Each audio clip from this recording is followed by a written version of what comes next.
there's been no contact with Cynthia Dawn since 1976, since her disappearance. But I share that with you because of the age of the Kinneys. Their health is already not great, and it's slipping day by day because of this. They have both lost approximately 20 pounds in just the last month. They can't eat, they can't sleep, they're really having a hard time. And so I appreciate you all getting the word out that let's please respect their privacy. Mr. Kinney shared with me that you can't imagine how it feels to not only not know what happened to your daughter, but to wonder, was she raped? Was she mutilated? Was she beaten? Was she kept as a trophy for some period of time and then killed? They don't have any of those answers. But all of this speculation promotes those kind of thoughts for them, and it brings back those types of fears and those types of worries. So please, please respect their privacy. At this point, I'm going to open it up for questions. As I said earlier, I will stay here as long as I need to answer each and every one of those questions. I just may not be able to give you the answer you want because this is an ongoing investigation right now. But I will do my best to try to answer each question completely and honestly. Yes, sir. A lot of this speculation obviously coming from the sheriff's office, initially naming Dennis Rader as a prime suspect in this case. Have there been any conversations with the sheriff in terms of why this changed course or why there wasn't enough evidence sufficient enough to move forward in that direction? The sheriff has not reached out to me or my office regarding this matter. What we have seen and what we have heard has been based upon, first of all, a meeting that he had with law enforcement approximately 90 days ago, where he shared some information, what he believed to be evidence, with representatives in law enforcement from the state of Kansas, the Kansas Bureau of Investigation, the state of Missouri, one or two sheriff's offices from there. Representatives of the Oklahoma State Bureau of Investigation were present. My office was not invited to attend that, but we did go. I went with my investigator and we sat in and listened. So there really hasn't been any communication between the sheriff and my office as to the evidence that he believes that he has at this point. So we've had to rely on the media and the reports that have come out in the media. So you're not basing this statement on what the sheriff may actually have that hasn't been disclosed to the media? This is just your interpretation of what has been released already?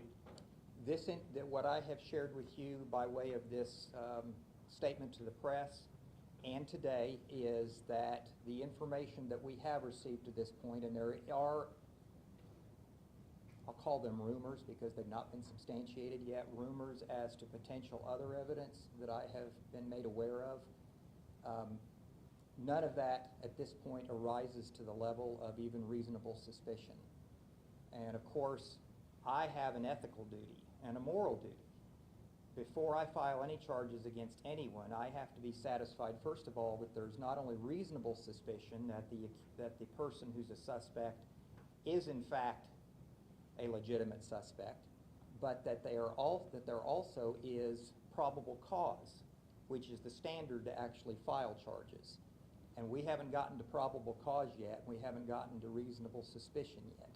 So if we get to that, then certainly we will take a look at it, and I would be happy to meet with the sheriff if he would like to do that. As of yet, he has not reached out to me. Right now, why have OSBI investigate as opposed to or in addition to the sheriff's office? Because we want to be sure that the information that is being gathered in the investigation is being gathered appropriately. And I'm not casting aspersions on the sheriff's office, so don't misunderstand that statement, but there are certain ways that an investigation is handled, and the things that I have seen give me pause and concern. For instance, some of the media has spoken about or has reported that the sheriff and I believe undersheriff went to Mr. Rader's house with a search warrant, and they actually did a dig there. While I appreciate their enthusiasm, it's probably not appropriate that they be doing that. It would probably be better left to investigators. I know that the sheriff will take exception to that, and I was very hesitant to call this conference for that reason, because I'm not trying to create a conflict with the sheriff of Osage County, but there are certain ways to investigate a case, and I'm concerned that those proper investigative techniques have not been used. That's why I asked the OSBI to assist. The OSBI, by the way, for those who don't know, if you're from Oklahoma, you do, that's the top investigative agency in law enforcement in the state of Oklahoma. They have the resources, they have the skilled people, they have the experience, they have the ability to follow up and examine evidence that's been collected, and that's why I felt it was necessary to bring them in. Does your request to OSBI mean the sheriff has to stop, or are you now going to have 2 BTK-style investigations out of Osage County? It's a fair question. It will continue. 2 investigations will continue. I won't speak for the OSBI because I don't know what their plans are at this point, but they have suggested that they might reach out to the sheriff, which to me makes some sense, and see if the sheriff would be willing to assist them, and maybe they can work together in one investigation. That would certainly be beneficial to all involved if the goal ultimately is to try to identify whether Dennis Rader was involved in this or who exactly was involved with this.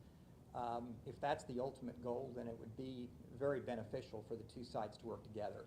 But at this point, they're working independently, and the sheriff can continue his investigation even with OSBI conducting their own. You're involved in Osage County politics. Do you believe any of this talk that this is an election stunt? I'm going to reserve comment on that. I appreciate that, I really do, and I'll leave that up for the public to draw their conclusions. On Tuesday, when the commissioners met, they tabled a discussion about the sheriff being involved and the sheriff's department being involved in a TV series. And they stopped it to get your opinion. What is your opinion on a TV series being filmed out of Osage County? Well, I have some legal concerns. As those of you who are in the Tulsa area know, TPD has a contract with the First 48. And part of the city of Tulsa falls in Osage County.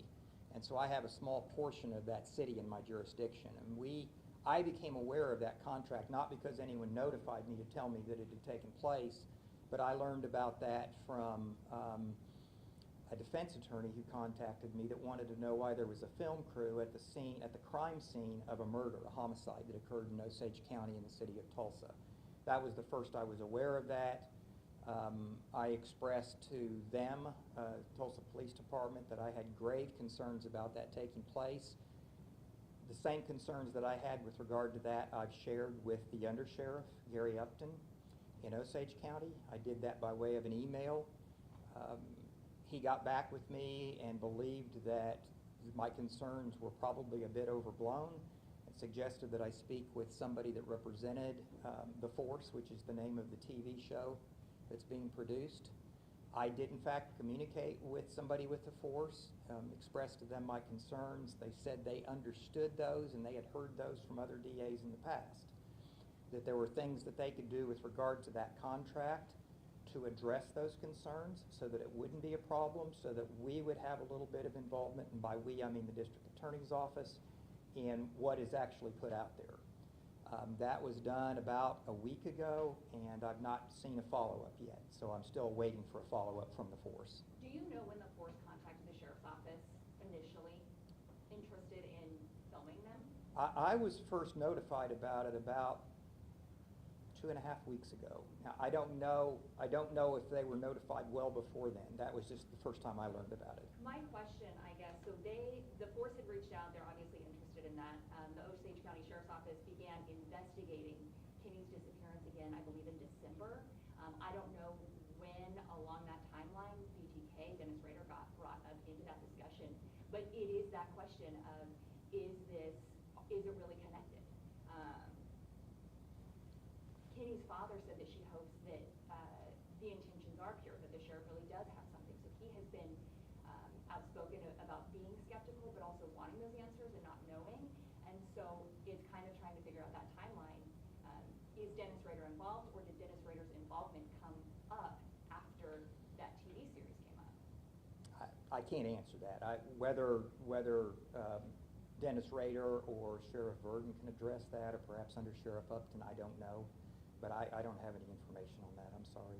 Let's reel this back in. If it's not BTK, who do you think it is? I don't know. I honestly don't know. It's been investigated a couple of times already.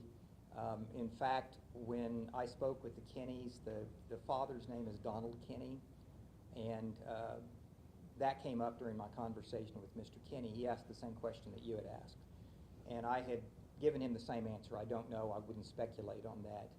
And I asked him his thoughts, and he said he had some concerns. And I asked him why, and he said because he had been in communication with Sheriff Verdon about 5 years ago, where Sheriff Verdon had shared with him that he had solved his daughter's disappearance and that he had a suspect.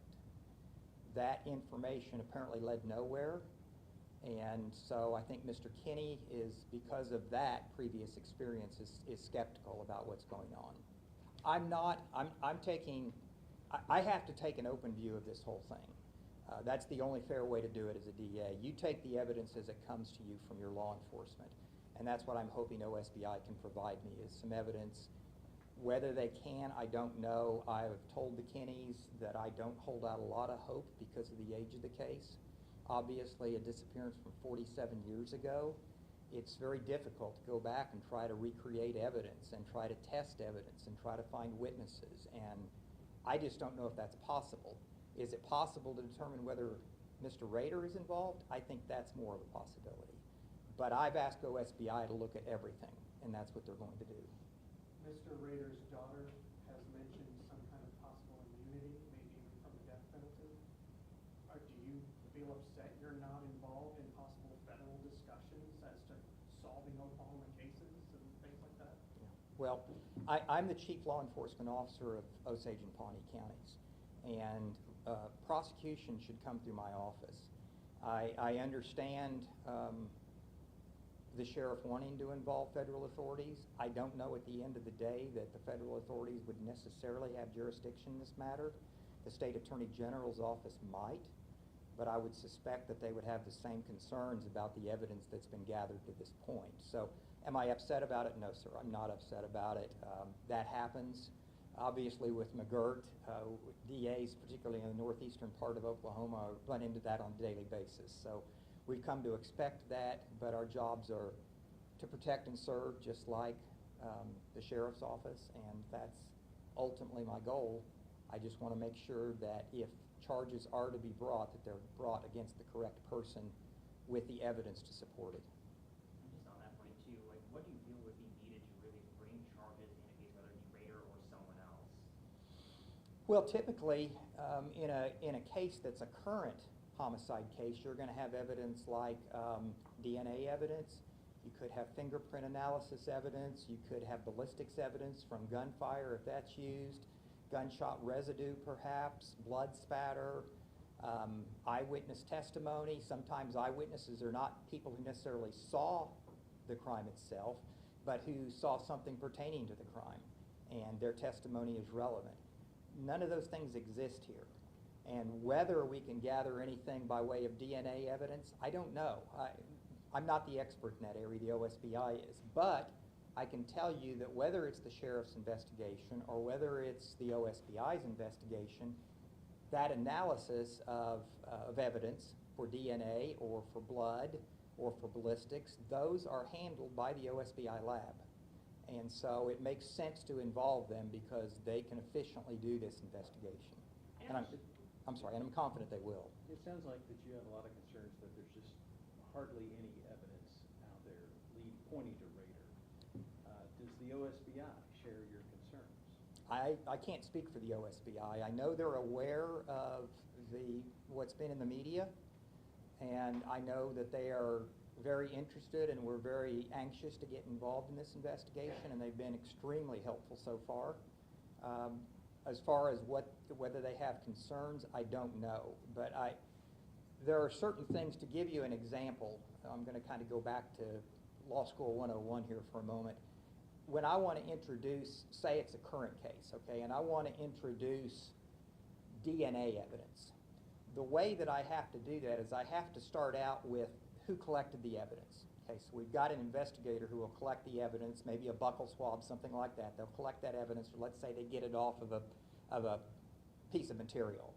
They collect that evidence. They then submit that evidence to their property room. Their property room then makes arrangements to have that property transferred to the Oklahoma State Bureau of Investigation for their analysis at their lab in Edmond. There's then an analysis that's done, and then that analysis is reported, and it comes to my office, and it comes to the investigator who submitted the evidence, and then a determination is made. Is this information that we can use or not use? And when we've got an investigator who is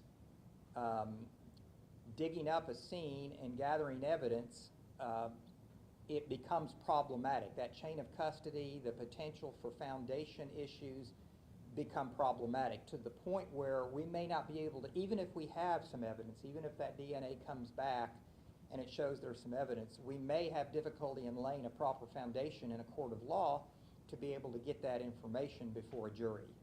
So again, it goes back to there's a certain way that an investigation is typically done, particularly a case of this type, a homicide, and I have worries, and that's why I've asked the OSBI to help us. Have you been in contact with Carrie Rawson, the daughter of Dennis Rader? I have not. She has not reached out to me, and I figure her plate's full. I'm available to speak with her at any time if she would like to talk with me.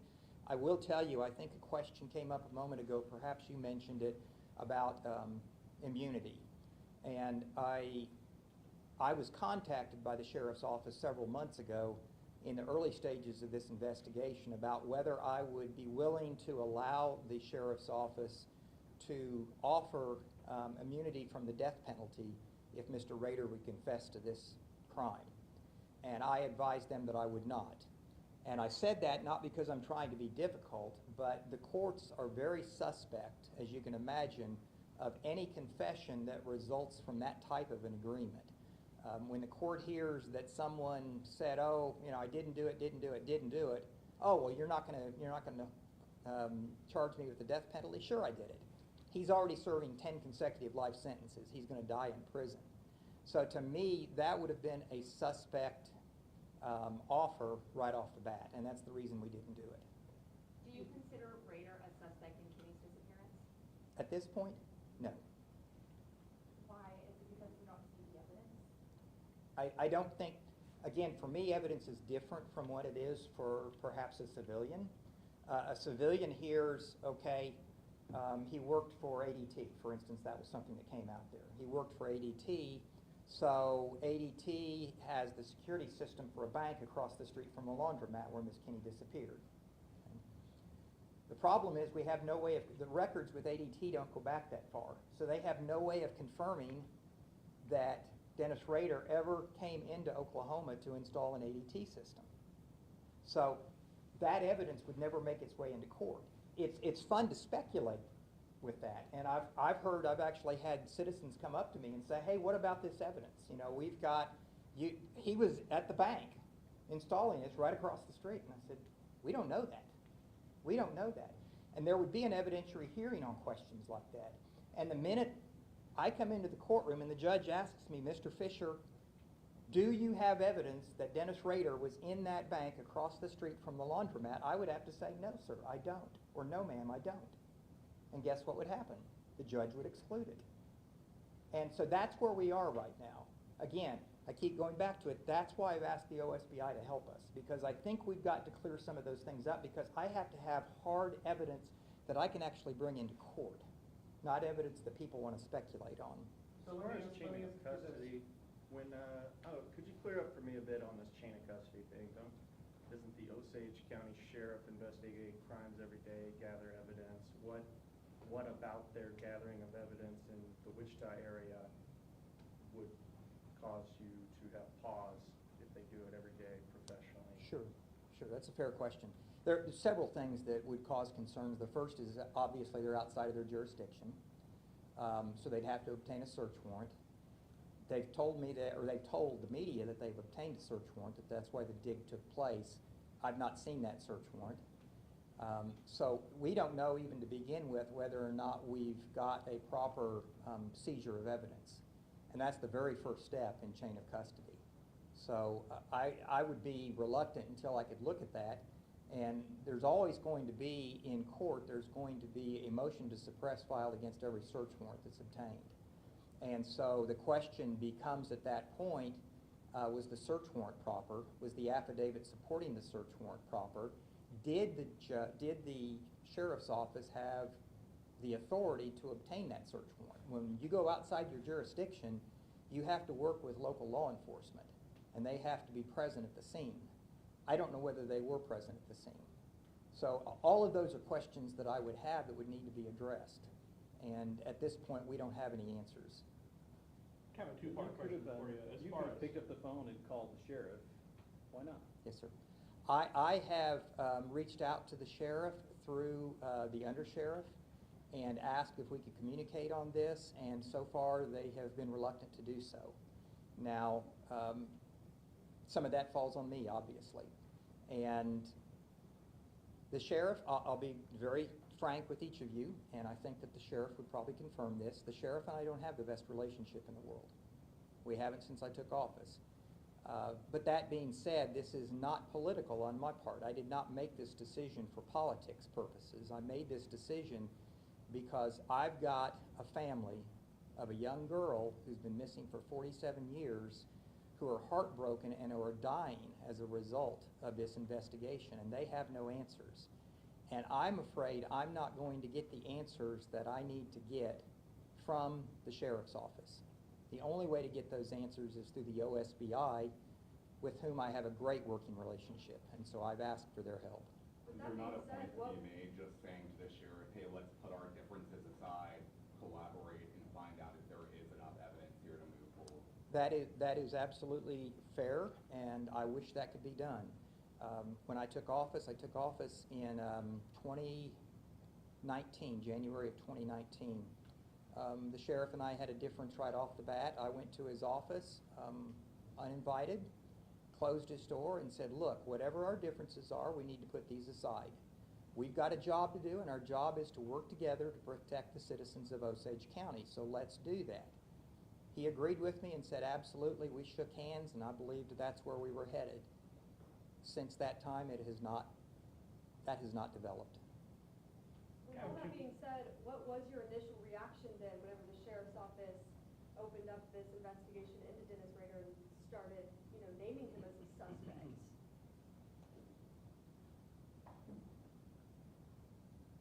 I had concerns. Were you shocked that this was even being brought up in the first place? Shocked? No. A little caught off guard, yes, but not shocked. Sir, can I ask, why let this drag out so long? This story has blown up, not just locally, nationally, internationally at this point. Everyone has suspicion or has some kind of connection to believe that Dennis Rader might have had something to do with this at this point. Why not squash this immediately and say, no, there's just not enough evidence, we aren't collaborating, we need to squash this rumor right now? Well, because the evidence that's come out through the media has been disseminated over time. When it first started, the only thing that I was aware of was that Sheriff Verdon had met, along with one or two of his investigators, with Mr. Rader in a Kansas penitentiary. That was all I knew at that point. I found it a bit unusual, and I was, as I said, taken back a little bit by that. But at that point, there was really no evidence whatsoever, and I put evidence in quotation marks. There was no evidence at that point for me to address anything. And it wasn't until the last 60 days that Sheriff Verdon has chosen to go public with this and has shared information, first of all, that I don't think should be shared with the press. Please forgive me. I know you all have a job to do. I'm very old-fashioned, and I've been doing this. I've been a prosecutor in Oklahoma for 25 years. I don't like trying a case to the press, and I'm afraid that's what he's doing. And I don't mind him being aware of that. I've expressed that to his undersheriff. So there's a way to do this, and there's a way not to do this. And I don't believe it's being done properly. And as the evidence has started to come out, or at least the evidence that he believes exists has started to come out, I reached out to the Kennys, and after the conversation with them, that's when I asked to meet with you all so that I could try to address this. Can you clarify what information was shared with the press that you didn't feel like was appropriate? where Mr. Rader may have been located, in fact, I don't think that the qualifier may is even appropriate. I believe that there's been a statement made by representatives of the sheriff's office that he was at that bank, and there's no evidence to support that. That's inappropriate because that's still under investigation. And anytime something's still under investigation, if you share it with the press, first of all, especially in a county as small as Osage County, area-wise we're very large, population-wise we're not. And so we have only a certain number of possible jurors that we can use. And so when something like this hits the press and it ends up all over the local news, the national news, the international news, it's all over social media, it's on the internet, it's very difficult to find 12 qualified jurors who haven't heard about this. And if they've heard about it, then they've developed a prejudice probably for it. So I don't like doing that. But that's just one example. There are other examples. I really was concerned when the sheriff came out and his undersheriff came out and said that they considered Dennis Rader the suspect in this case. Is it possible the sheriff has evidence that you're unaware of? It is possible, yes, sir. Do you have a hand, I know the pantyhose that they found in April have not been sent for DNA testing as of the 5th. Do you have a hand in being able to get that tested to see if there's a connection to Rader, if that even belonged to him? The OSBI will do that testing, whether it comes from the sheriff's investigation or from their own. So we'll submit that, and then we'll have to take a look to make sure chain of custody is not an issue, and then if it's not, whether or not there's any evidentiary value to it. It's very difficult. A piece of pantyhose that's been buried in the ground for who knows how many years. Trying to get definitive DNA evidence off that is going to be very difficult. If you investigate it and there is a chain of command issue or a chain of custody issue, what happens to that quote-unquote evidence? If there's a chain of custody issue, we would have the evidentiary hearing before the court, and if the court found that the chain of custody did not exist or there was a break in the chain of custody, we would not be able to introduce the evidence. So the evidence that's been recently released, you're saying a lot of that wouldn't hold up in court. I'm wondering why you think that the sheriff is even releasing this in the first place. I'm afraid you'd have to ask the sheriff that. I don't have an answer for you. So with what is out there, what do you think about Bad Wash Day and the journal entry? With what is out there? It's very similar to what has been described. I mean, Sure. It does scare the community. Sure, of course, and I get that. Investigations at the very basic level start out with what do we have and what evidence is there and where does that evidence lead us. There's not a law enforcement officer in the country that won't tell you the best way to do an investigation is to follow the evidence. To go back to your question and to tie it into this one, we had Sheriff Verdon going to Kansas and interviewing Dennis Rader before he had ever seen any of his journals, before he had gathered any evidence.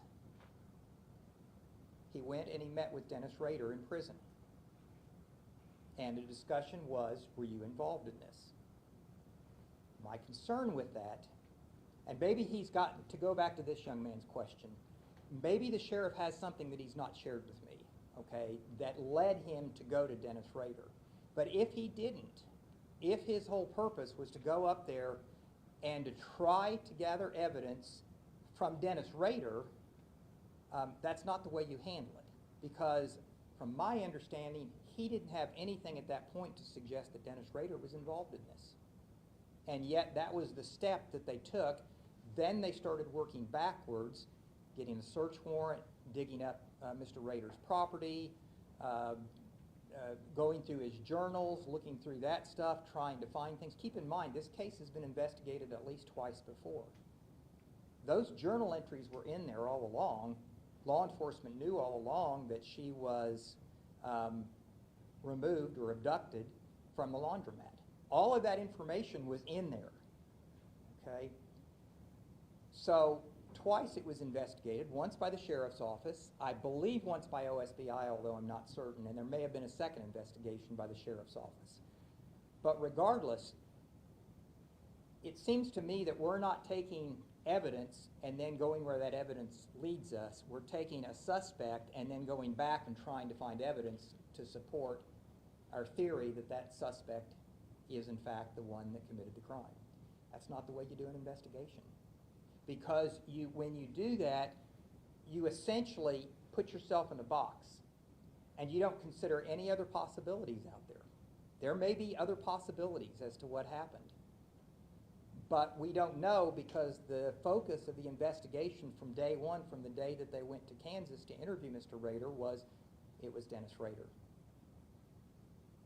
The sheriff told me the reason that he went to BTK is because in a letter BTK wrote to a personal friend that he had written out in a letter that there were more victims and there was more evidence under his property that law enforcement has never seen. That's the whole reason that the sheriff went to go interview him in the first place. And that may be, and I'm not going to speculate again. My question, again, as a prosecutor, because I can't file something unless I'm satisfied there's probable cause, is who was the friend? Why did they reach out to the sheriff? What specifically did the letter say? And what specifically was the conversation that took place with Dennis Rader? Again, keep in mind, he's convicted of 10 murders in the first degree. He's getting serving 10 life sentences. He's never going to get out. It'd be naive to think that he hasn't committed more murders. It wouldn't surprise me at all if he's committed more murders. But I've still seen no evidence at all from any source that suggests that he's ever been in Pawhuska. In fact, I believe from what the sheriff told us at that meeting I told you about 3 months ago, he told law enforcement that at that point they didn't have any evidence that specifically put Mr. Rader in Pawhuska. Has the sheriff's office asked you to file anything to prosecute this? They have not. Is this gonna be a tit for tat with subpoenas as to we need this pantyhose now, well, we need this journal entry? It sounds like it's getting nastier, not smoother. Yeah, and I hate that. I hate that because that doesn't serve any purpose whatsoever. I think the OSBI is going to reach out to the sheriff, and hopefully the sheriff will understand how important it is for the law enforcement agencies to work together, and I hope that we can do that. If we can do that and we can identify a true suspect, I am prepared to file charges immediately. I file charges, my office file charges every day on cases that are brought to us by the Osage County Sheriff's Office. So we're prepared to do our job, but we have a certain way that we have to do our job, and we have certain responsibilities, legal obligations that have to be fulfilled first. Well, I was gonna ask, let's say everything falls into place and the sheriff's been on the right track, are you ready for what could be a circus? We'll just have to deal with it. I've dealt with circuses before, and we'll deal with them again. But that's why I would prefer that this not have proceeded the way it did. Ideally, my preference would have been, and the sheriff may have had very good reasons for doing it, my preference would have been that Sheriff Verdon had reached out to me early on and said, hey, I got this letter, and I suspect that Dennis Rader may be involved, and I'd like to go up and interview him. Would you like your investigator to go up with me? And I would have said, absolutely, let's do it. Let's see what we've got, and then work from the very beginning together. Probably once that was done, I would have said, let's bring the OSBI in, let's get their help on this, let's work it as a team. And that didn't happen, unfortunately. Are you concerned with the narrative being shifted around Dennis Rader being involved in this, and you're saying there isn't sufficient evidence to claim that? Are you concerned that there's another person who is not getting any attention on them that could be dangerous out that no one knows about? I am, and that was one of the reasons I asked the OSBI to not only look at Dennis Rader, but to look at other possibilities. And I will share nothing more than this, but we've had, since this has all occurred, we've had a lead on somebody else. Have you had a chance to look at some of the past case files on this and some of the past notes from past investigators? Nothing has been submitted until an affidavit arrives from the investigative agency. The DA doesn't get reports. So at this point, we don't have any reports to refer to. So no, I have not. How concerned are you that maybe some of the past information that was gathered could possibly just be kind of a shaky foundation? I know back in the 70s and 80s, Osage County Sheriff's Department and other investigators involved in the case didn't have a real stellar reputation for doing a thorough job. I know there's some people out in Pawhuska that have concerns that this is maybe not addressed as it should have been even back then. Mm-hmm. Well, I mean, you dance with the one who brung you, right? And that's kind of where we are on this. I mean, I would love for every case to be investigated the way a federal case is investigated, with just tons and tons of man hours and tons of evidence, but the reality is we don't have that in this situation. So am I concerned? Yes. But at the end of the day, if we can gather sufficient evidence for probable cause to be established that someone in fact has been involved in Cynthia Dawn Kinney's disappearance, we will press forward regardless. As a prosecutor, how concerned were you when we have, representatives from a sheriff's department saying we're 100% sure he's our prime suspect, and then also, I mean, there's video out there where you see some of this evidence that was recovered out on public TV. That's got to be probably a reason to kind of hold your breath and say, oh my gosh, I can't believe this is what I'm seeing here, right? I'm very concerned. I would rather, I've been involved in about 30 homicide prosecutions in my career, and I've got a first assistant DA who's been involved in probably another 20 or 25, and neither of us have ever seen that take place before. So we both have concerns. Is this the first time the OSBI will be investigating Kinney's case? I don't think so. Now, I will be honest with you. I did not speak with them specifically about that. That's a conversation that I'll follow up on. I think they may have been involved at least on the periphery of an investigation at one time. But how involved they were, I don't know at this point. Moving forward, what will that look like? When will they start that investigation, and what will that dynamic? I have heard that they've already started the investigation. I reached out to them Friday after I met with the Kinneys. I had spoken with them initially about this several weeks before and asked them if they were following it. They said they were, and asked them if they would be able to provide some assistance, and they not only said yes, but they sounded like they were very interested in trying to help us. And so I told them that I wasn't quite prepared at that point because, again, I didn't have some of the things that have come out in the media here recently, the digging up of Mr. Rader's yard, the so-called evidence that was found at the scene, the putting him in the bank across the street. Some of those things have just come out recently.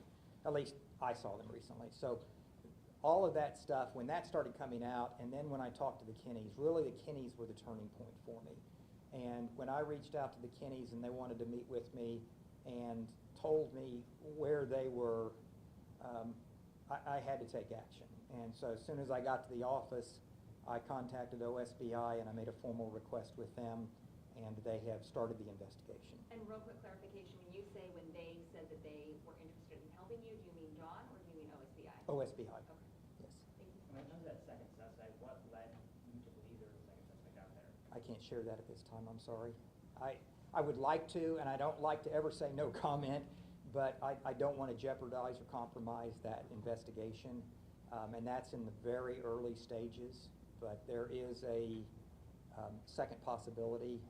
If Mr. Rader is a first possibility, there is a second possibility that actually, in my mind, probably makes a little more sense. I know in years past, there was at one point a name that was kicked around of a guy who ended up in prison for another homicide in the area that is now deceased. Has that also been kind of looked into? Because I know that kicked around several different years. I'm afraid I'm not going to be able to discuss that with you right now. I'm sorry. Again, I'm just afraid that's going to compromise the investigation that OSBI is doing. If you say there is no evidence connecting Rader to Kinney's case, this second suspect, is there evidence connecting that suspect to Kinney's case? We don't know yet. It's too early. What makes you say this other suspect is a suspect and you call Dennis Rader not a suspect? Simply because of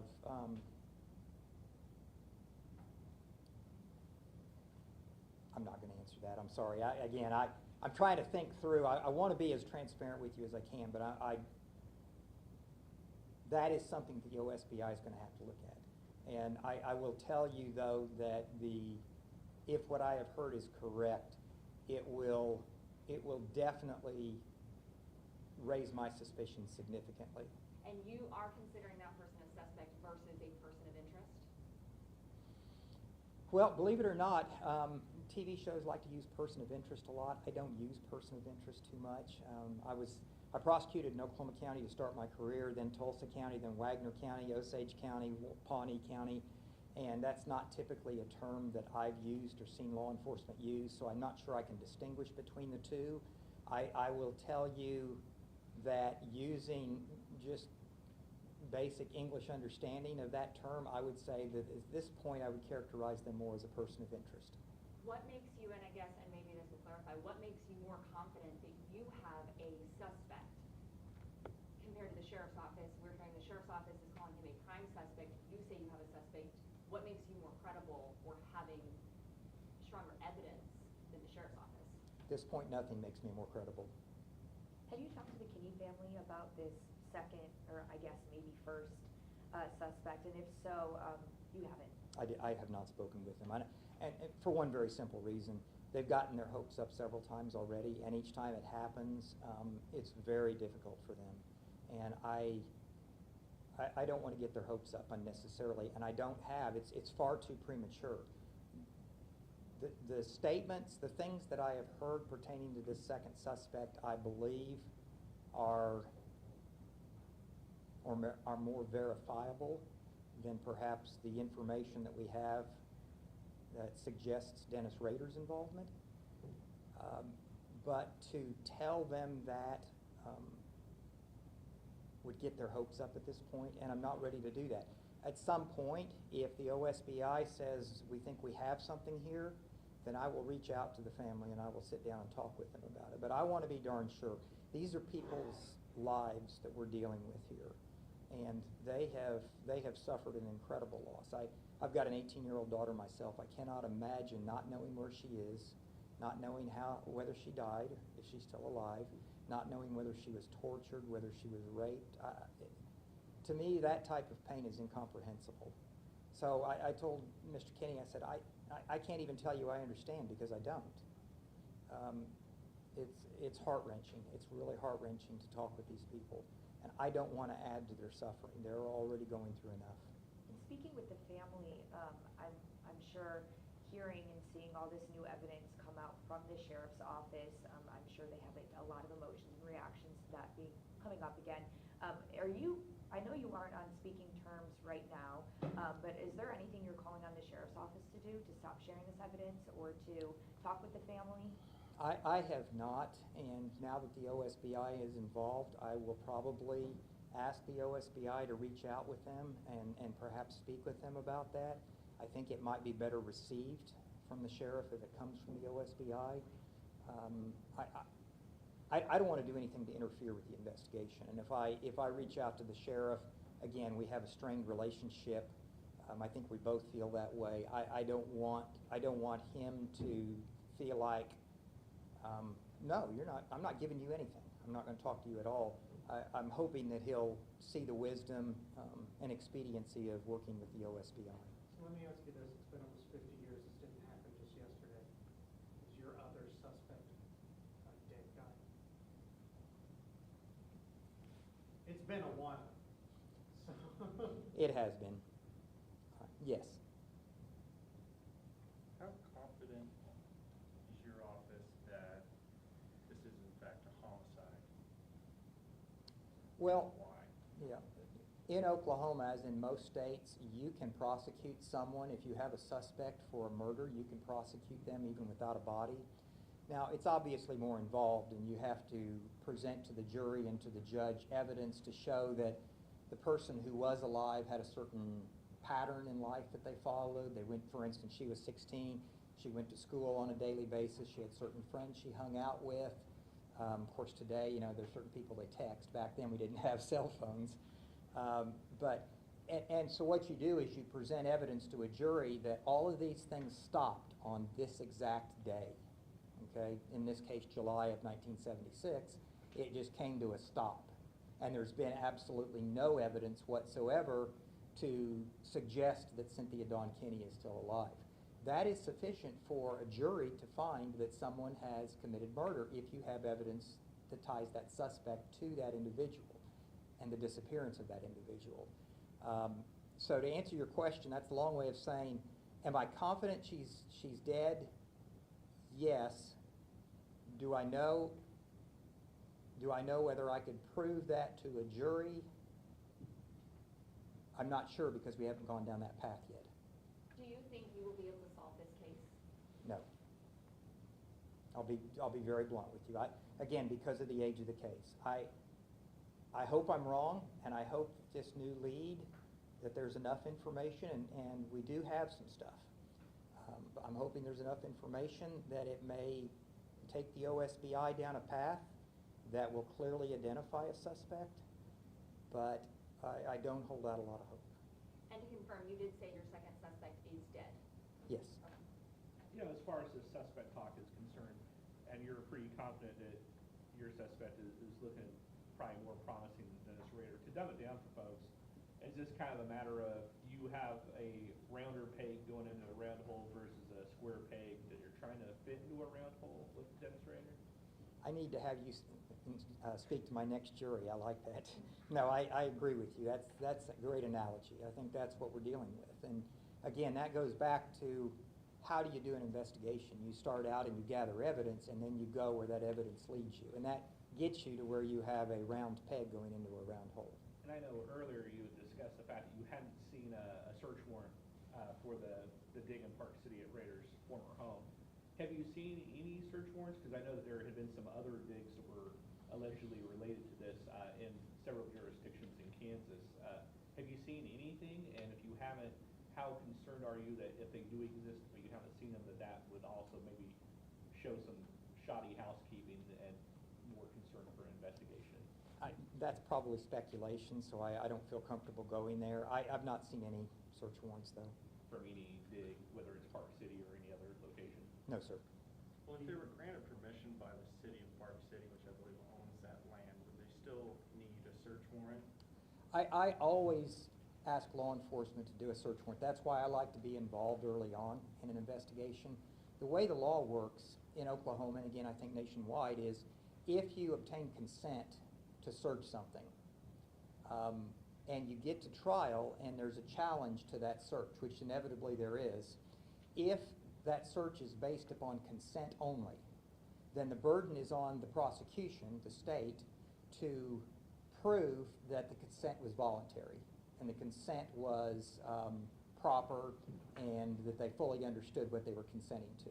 If you get a search warrant, because that's a legal document signed by a court, the burden shifts to the defense and they have to prove that the search warrant itself was invalid. So for that reason, especially in a case that we believe might be a homicide, I always instruct my law enforcement to obtain a search warrant. Even if they think they've got consent, I ask them to get a search warrant. Do the citizens of Osage County, obviously there is a sheriff's race going on with endorsements made to, should the citizens of Osage County listening to this be concerned that the relationship between your office and the sheriff's office just got ice cold because of what happened today? And because if I hear the sheriff and the district attorney, that concerns me.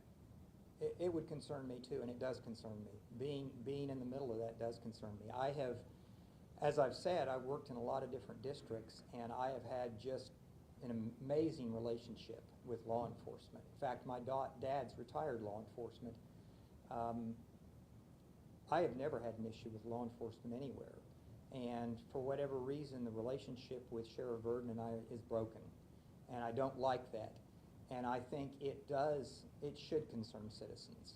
And am I saying he's to blame completely? No. I probably share in that blame, to be perfectly fair.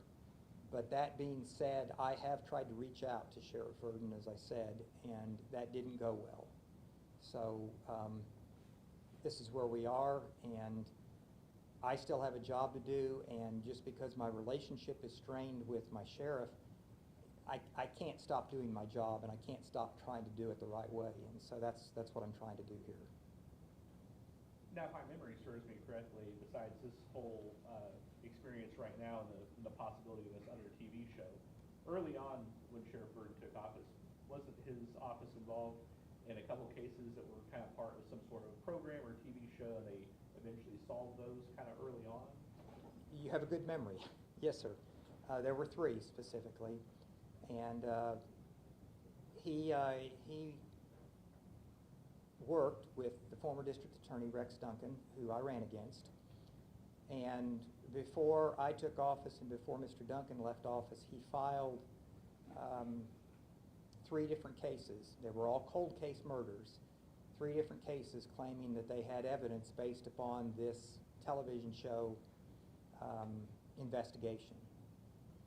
And I would say probably within an hour of those charges being filed, I received a phone call from an individual who I highly respect. I'm not going to share his name, but he is perhaps the best investigator, law enforcement investigator I've ever worked with. And he had intimate knowledge of all 3 of those cases. And he called me up and he said, Mike, we aren't any closer to solving those cases now than we were when they happened. And I said I was afraid of that. And so when I got into office, I took a look at them. The evidence simply was not there. I contacted the families of each of those victims and explained to them what I was going to be doing. I turned all 3 of those matters over to the cold case unit for the Oklahoma State Bureau of Investigation. They're still being actively investigated. One of them we've made some progress on, the other 2 not yet. And I had to dismiss those cases. And the reason I dismissed them is because obviously once you file a case, you only have so much time to get it to trial. If you don't, it can be dismissed by the court for lack of speedy trial. It's a constitutional issue. So to avoid that potential, I dismissed them after speaking with the families and explaining my reasoning. So you have very good memory. Yes, sir, that's correct. I know earlier when we were talking immunity, you were mentioning the fact that, there's usually certain kind of things that have to fall into place before, maybe federal folks would be involved. Talk about, for folks who aren't familiar, there usually are certain rules, certain laws that have to be broken and regulations that have to be met before you could even have something like that federal immunity on the table versus reaching out to your office and getting immunity granted by you. Sure.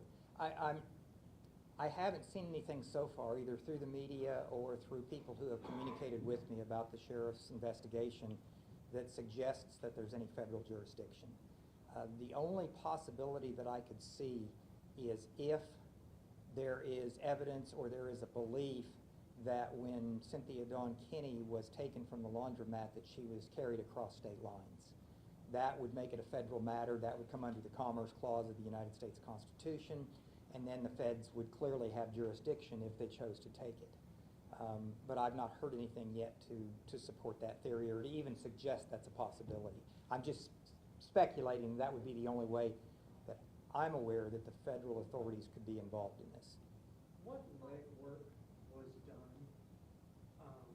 to pursue this second suspect before he passed away? Do you have any knowledge of that? I don't. I received a phone call from someone who had received a phone call. And that person reached out to me and said, this is what I have. And I said, okay, we'll look into it. And that came just a couple weeks ago.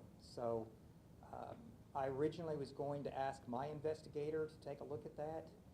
DA investigators have statewide jurisdiction as opposed to investigators, say, with the sheriff's office. So he could have done that.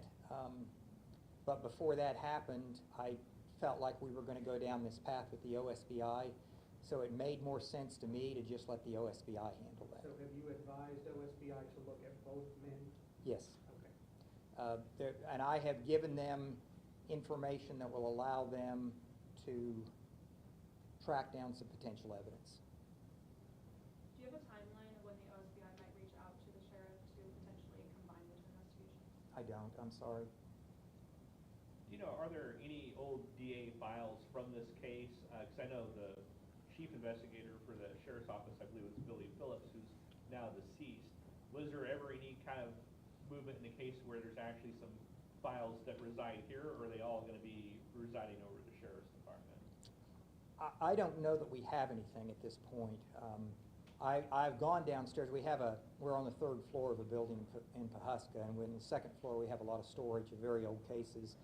And I've gone down there and I've done some digging around, and I don't see anything that pertains to Cynthia Dawn Kinney. So my guess is they keep that on a shared drive over in the sheriff's office, and my guess is that they would have all of that over there. And I guess for folks who aren't familiar, if you can, tell us a little bit more about maybe law enforcement in Pawhuska, back at that time, I know, when she disappeared, Pawhuska is probably a little bit more rougher of a place than what people realize, and probably quite a few people to start poking around and looking and investigating, even back then when she disappeared. I'm not that familiar with the history of Pawhuska. I actually went to high school in Ponca City, and my dad was the FBI agent in Kay and Osage counties back in the 70s. But that being said, I would hesitate to cast aspersions on anybody that was in positions of authority back then. You're right. It certainly was maybe more of a Wild West scenario than it is today. My dad was friends with some of those folks, but he never really shared any stories, so it'd be a pure guess on my part. There's also, the sheriff has mentioned, the Garter case in Missouri. Have you reached out to any Missouri, your counterparts in Missouri or anything like that about what they found? I have not. I have, when we attended that meeting about 90 days ago where law enforcement was present, there were representatives from the sheriff's office from there that were present. I did not hear this directly, but I heard from another individual who was present there that when the representatives of that sheriff's office left the meeting, they were a bit confused about why they were there. Have you heard from any other outside agencies? I know at one point the sheriff's office said that the KBI was actively involved in stuff, and I believe the Ellis County Sheriff's or Cadiz Police Department, and they all have actually came out and said, we haven't been looking at this as a possibility.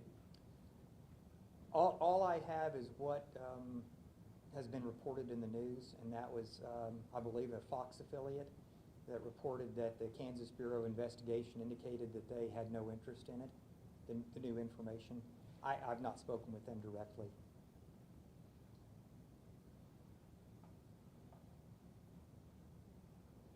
We covered everything? Thank you. Thank you. Thank you, folks. I really appreciate it, and thank you for the questions. And you've got my card. If anybody has a follow-up question, please feel free to reach out to me. I'll be happy to try to address them if I can. But this helps out a lot. I didn't want to do 15 interviews, so I love you all, but I didn't want to do 15 interviews. Thank you so much. You're welcome. Yeah. I was running out of room here.